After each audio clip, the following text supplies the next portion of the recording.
MSNBC's Melissa Harris Perry once again addressed the Romney family photo controversy this Saturday in a tearful apology. Here's an excerpt. The reality is that the segment proceeded in a way that was offensive, and showing the photo in that context of that segment was poor judgment.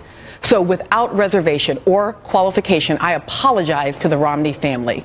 Adults who enter into public life implicitly consent to having less privacy, but their families, and especially their children, should not be treated callously or thoughtlessly. My intention was not malicious, but I broke the ground rule that families are off limits, and for that I am sorry. Also, allow me to apologize to other families formed through transracial adoption, because I am deeply sorry that we suggested that interracial families are in any way funny or deserving of ridicule. On this program, we are dedicated to advocating for a wide diversity of families. It is one of our core principles, and I am reminded that when we are doing so, it must always be with the utmost respect. I'll get to my commentary on the apology in a moment, but first, did Mitt Romney accept it? He appeared on Fox News this Sunday, and here is Chris Wallace grilling the former governor about the issue. People make mistakes, and the folks at MSNBC made a big mistake, and they've apologized for it, and that's all you can ask for. I'm going to move on from that. I'm sure they want to move on from it. Look, I've made plenty of mistakes myself, and they've apologized for this, and I think we can go on from there. Now, that was basically Mitt Romney at his classiest and most reasonable he's ever really been. Not so for Chris Wallace, though, who wouldn't let the issue die, asking multiple follow-up questions, for once trying to provoke Mitt into condemning Harris Perry. It's a bit ironic, since the entire controversy revolves around MSNBC supposedly using the child to score political points. Now, Wallace specifically calls it a disgraceful political attack on a baby. In my opinion, though, the only political attack in the extremely short segment Harris Perry conducted was on the lack of diversity in the GOP. But that's a fact that actually matters for American politics, so you can be sure the media will take no note of it. Now, back to the apology itself.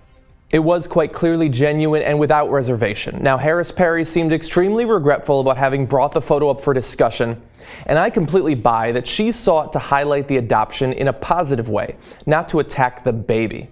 Still, the apology, to me at least, says two things about modern-day liberals.